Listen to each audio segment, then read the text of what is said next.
पुत्र वधु घर पे आए हैं, चारों पुत्र वधु हैं। भगवान राम की भार्या का नाम था सीता, भरत की पत्नी का नाम था मांद्री, लक्ष्मण की पत्नी का नाम उर्मिला और शत्रुघ्न की पत्नी का नाम सुरद्रुति। आप सुनो बेटियों ध्यान से, जब समाज में बहुओं बैठी है, सासू बैठी है, सीखना चाहिए कथा के माध्यम से, तुम्हें सीखना चाहिए कि रामायण क्या सिखाती है।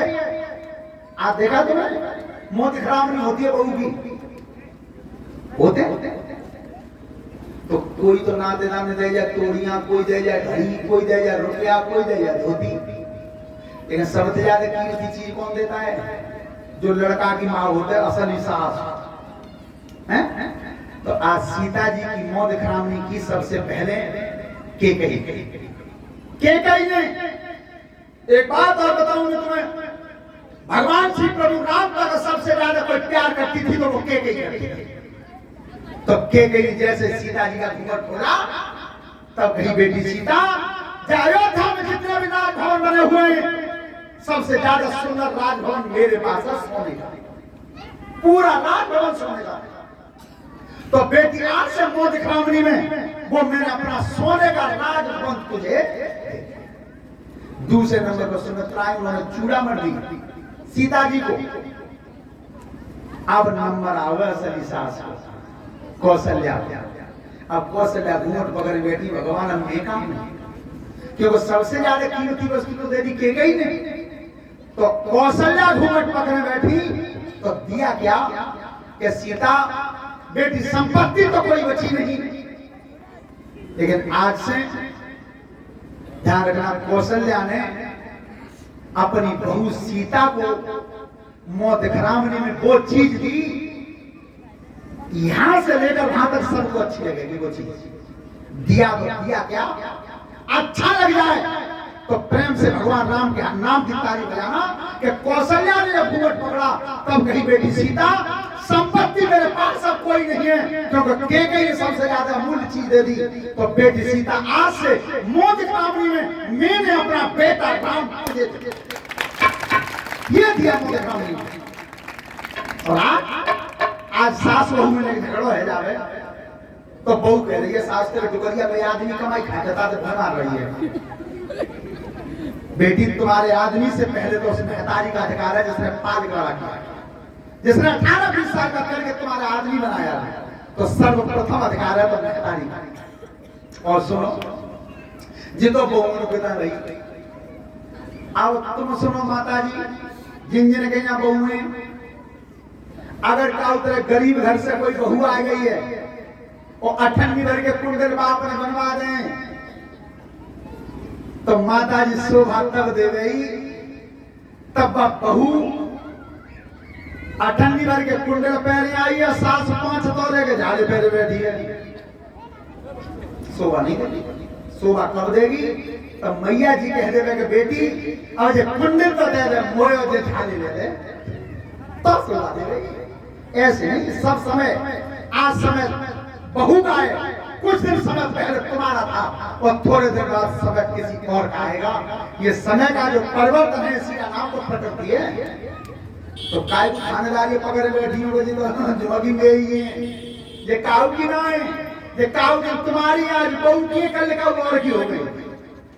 और सुनो ऐसो तो करियो मत कि काऊ टुकरिया ने कोचा कर करके खंडवा बनवाए सोने की, बड़ा कहता क्या कहता है, अब पूरे काम में डोली सुबह काऊ ने देखे न काऊ कही दो करीब पौधे नहीं 5 घंटे ऊपर वो खूब डोले तो कोई न देखा देखे।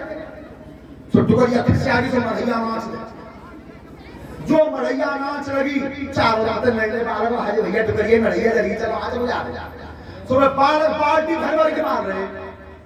टुकरिया में 5 समय टिके इधर मिला और इधर मिला तो कौवे तो नए बाल करने के अम्मा खड़ीवा का बनवा रहे हैं। चेट का बच्चा पहले बता दे तो भैया ही ना काट देती में। याद रखना इन चीजों से बड़े आदमी नहीं बनते, अगर बन ही जाते हैं तो तुमने देखा होगा टेलीविजन पे मोबाइल पे देख लेना अखिलेश यादव की धर्मपत्नी डिंपल यादव के गले में केवल मात्र 54 वर्ष सोना नहीं है। कोई बता देगा, कोई लड़ू पहने थे क्यों लाऊ ने, इससे कोई बड़े आदमी बन जाते हैं कुछ है। हम तो मेरी जगह से कौन कहते हैं पप्पू शास्त्री तुम लड़चो ना पे तो भैया पे तो तुम ना हम पे इंतजाम नहीं है ही नहीं। तो ध्यान रखना, आज भगवान श्री राम, लक्ष्मण, भरत, शत्रुघ्न चारों राजकुमार भवन में निवास करते थे। एक बार महाराज दशरथ जी ने और दर्पण देखा, शीशा। बेटा ध्यान से सुनना, दर्पण में एक कमी है और एक खासियत है कि दर्पण हमेशा चित्र तो दिखा देता है पर वो चरित्र नहीं दिखा देता, और जैसा होता है वैसा ही दिखाता है। तो शीशा महाराज दशरथ जी ने देखा तो कान के पास बाल सफेद दिखाई दे। उसी समय दशरथ महाराज समझ गए कि राजगद्दी छोड़ने का समय हो गया। सुनो, ये रामायण बता रही है, एक केले ने सब केले कान के जोरे बाल भूले बच जाए तो घर भाई थानेदारी छोड़ दो, ये परमानेंट बनाए। कऊ और पे तो तुम पे आई है, तुम पे कऊ और पे जावे ही तो पकड़ कर बैठे हो बेजा। और सुनो माता जी, सर्व तो तलाते तो दूध, घी, रुपया, पैसा कुठिया बंद करके तार दे के तारी कमाते न बनी तो सास भाई तो जाता हूं जी, कुछ नहीं है। शोभा उसी दिन देगी जिस दिन बहू कदम रख देगा, बेटी ले जा चाबी है मेरी सास ले गई मोय और मैंने दे दो। देखो तो शोभा बनती नहीं। जीवन में ध्यान रखना, उस समय कान के पास जब बाल सफेद दिखाई दिए तो महाराज दशरथ जी ने विचार किया मन में, क्या सोचा, परसों तक लाल काज देखा, अरे परसों महलों में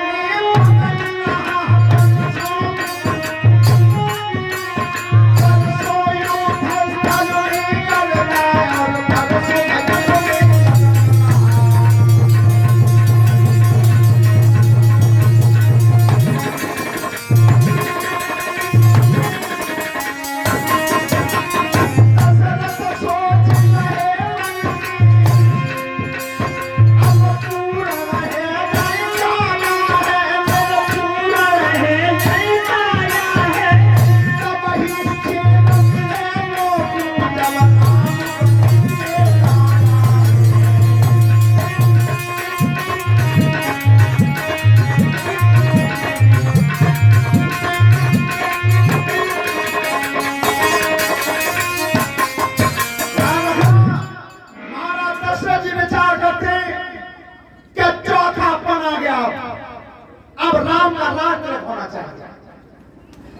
गुरुजी को बुलाया, वशिष्ठ जी से कहा कि मैं राम का राज करना चाहता हूं। देखिए महात्मा का जवाब क्या है। आज हम और आप जब यज्ञ करते हैं, कथा करते हैं तो दिन छिटवाने जाते हैं, कितनी अच्छी बात है। अच्छा कर्म जब कर रहे हो तो दिन छिटवाने जा रहे हो। लेकिन वशिष्ठ जी कहते हैं महाराज दशरथ, जिस समय, जिस दिन में और जिस मुहूर्त में तुम राम के ऊपर मुकुट रख दो वही सबसे ज्यादा। तो शुभ कर्म अपने में स्वयं शुभ होता है। तो उस समय महाराज दशरथ जी ने अयोध्या को सजवाया, हाट बाट घर गली आई और कहे परस्पर लोग भगवान राम का राज तिलक अयोध्या सजाई। और जब अयोध्या सजी है, भगवान राम ने केकई से पूछा है, भैया ये नगर सजाया क्यों जा रहा है? बेटा तुम्हारा राज तिलक हो, तुम्हें राजा बनाया जाएगा। एकदम राम का धक्का लगा कि मेरा अवतार हुआ देवताओं के काम के लिए, और अगर मैं राज तिलक से बंध गया, इस राज सिंहासन पर बैठ गया तो देवताओं का काम अधूरा रह जाएगा, अधूरा रह जाएगा। उस समय महाराज दशरथ राज तिलक की तैयारी कर रहे थे, थोड़ी देर का समय और है बस। उस समय महाराज भगवान प्रभु राम केकई से कहते हैं, भैया तुम राज तिलक की तैयारी कर रही हो और मेरे सीना में दर्द हो रहा है। केकई बहुत बेचैन हुई कि बेटा राम, तुम्हारे शरीर में सीना में दर्द हो रहा है तो किसी वैद्य को बुला लो। भैया सुनो, मेरी दवा जो है वो केवल तुम्हारे पास है और किसी के पास नहीं, और किसी के पास नहीं। केकई बेचैन भाई कि बेटा को बीमारी हो और दवाई महतारी को हो, मांग ले क्या मांगना चाहता है। भैया सुन, देखो सुनो माता बहन सब, केकई उसी परिवार का एक अंश है जिस महकमा से माता बहन तुम आती। केकई तो एक नारी है, लेकिन सुनो, केकई ने